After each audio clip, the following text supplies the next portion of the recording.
another video. Welcome back to my channel. It's Kamana, and today I thought it's time for me to share a little story about myself. I'm a little bit nervous, I'm not gonna lie.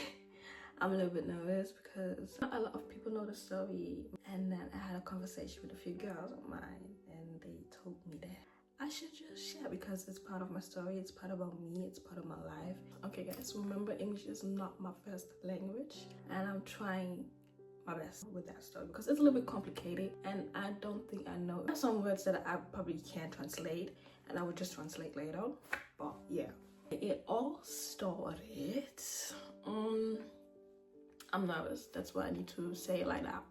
When my mom was pregnant with me. Okay.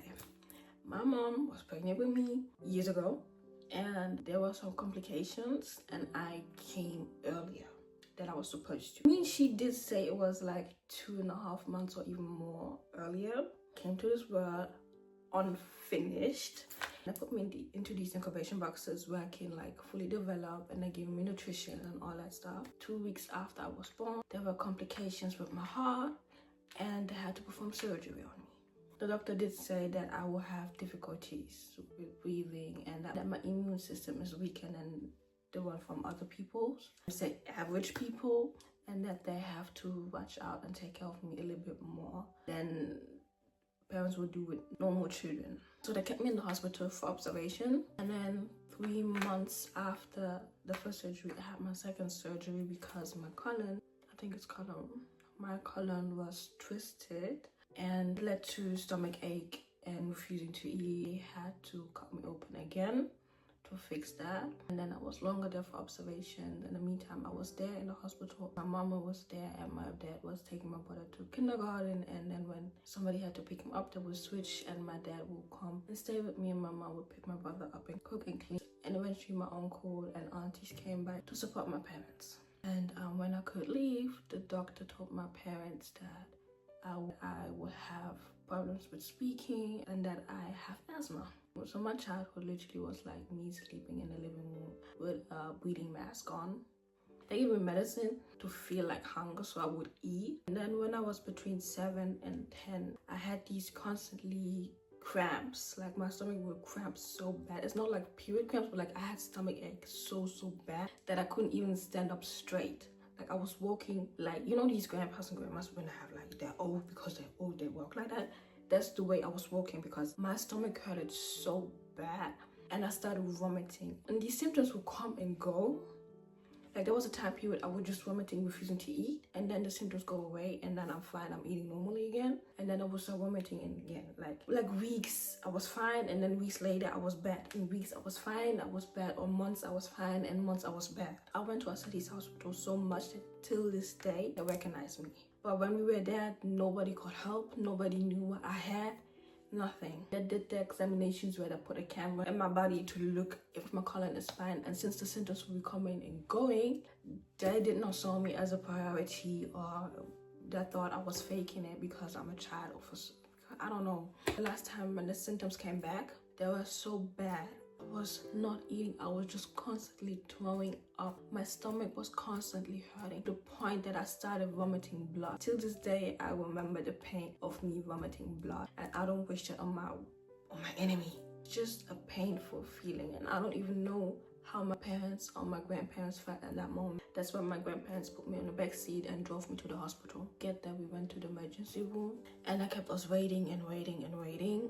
And then they told us that the radiology station was closed and that nobody is in there. So they had to call an ambulance to transfer me to a different hospital. When I got to that different hospital, they did examinations like blood samples and all that stuff. They did not give me food. I had all my nutritions and vitamins through IV. And then one day they came in and was like, her vomiting is not good. She need to stop vomiting because of the acid. So they wanted to do a nasal tube. While they was explaining to my mom what they wanted to do, I looked at them and was like, no, I'm not doing that. I'm not even vomiting. And I was still a child. I told them I'm not even vomiting. I don't need that. But I don't know, they convinced my mom. Mom was my legal guardian, so she agreed. And when they wanted to put the nasal tube in, I think 2 people had to hold me down.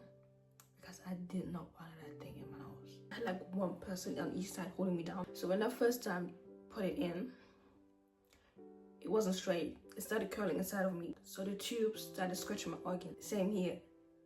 I still remember the pain. It's a bizarre pain. I wished it on nobody. When that happened, I started screaming and crying.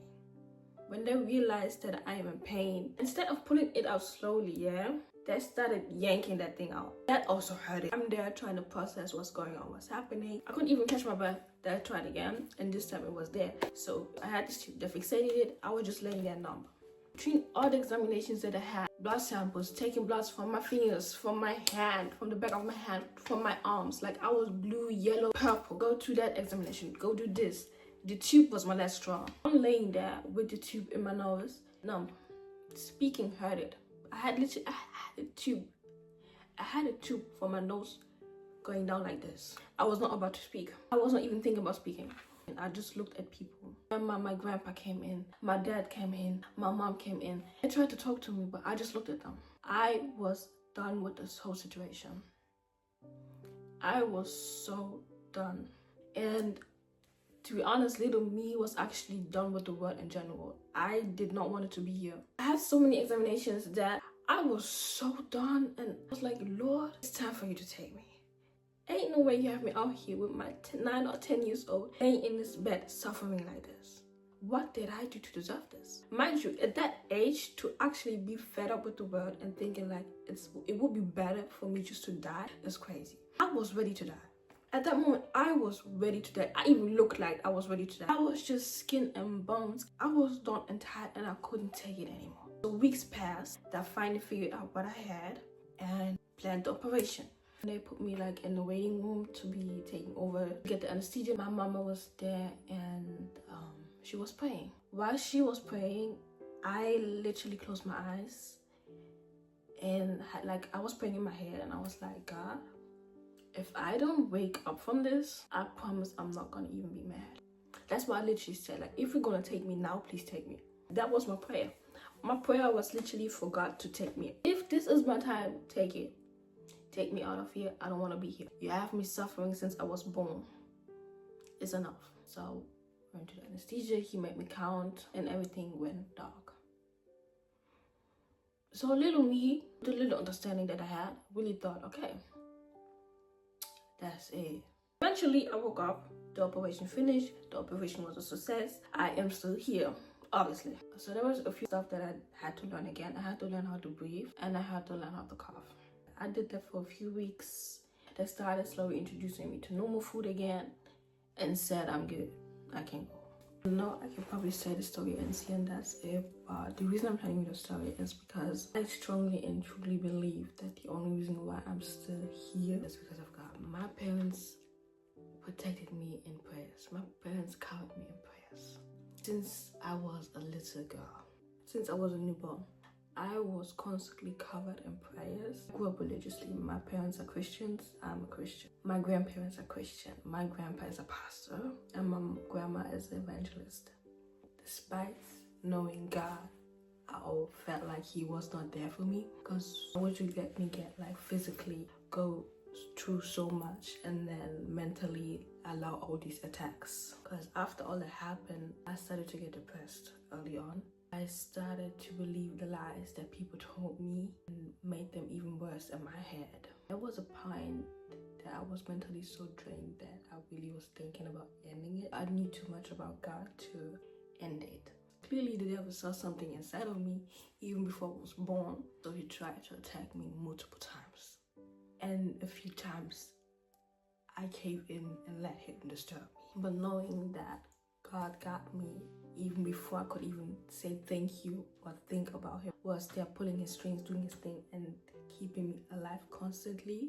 I know that there is a God. I'm living proof that there's a God, because you can't tell me everything I've been through, from my birth, all the hospital visits, to the operations, to the bullying, to depression, to heartbreaks.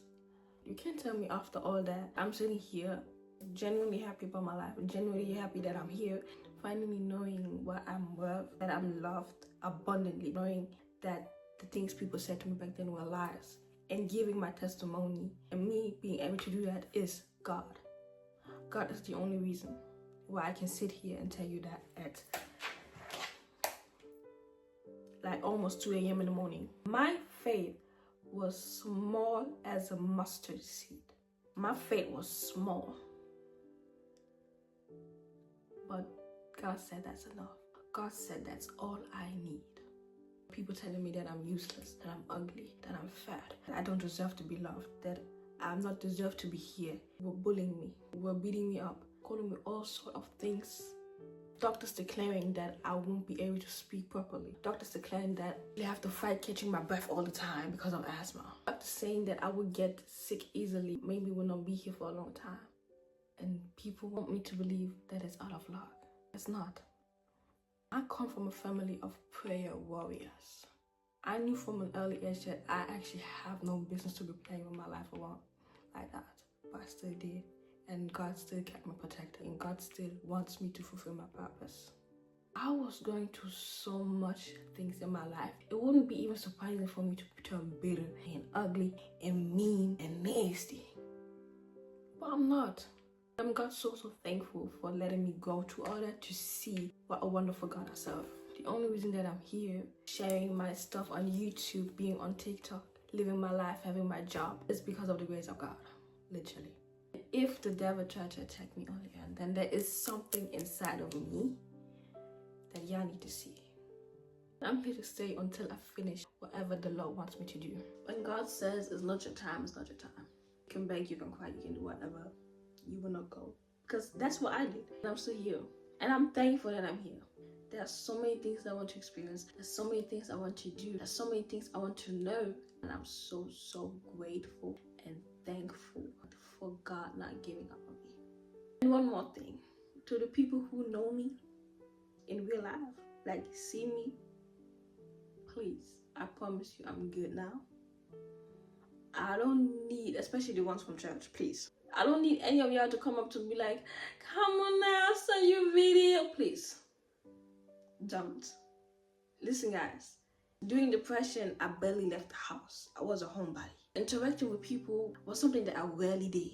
So I'm not trying to be rude or anything, but I literally, sometimes, I'm liking in holding conversations. I love every single one of you, y'all. But please, don't feel sad about me. I don't need that. I'm not feeling sorry for myself. Because all these things led me to my present here.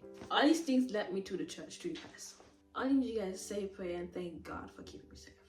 Thank God for giving me another morning, another chance. This is what I need you guys to do, okay?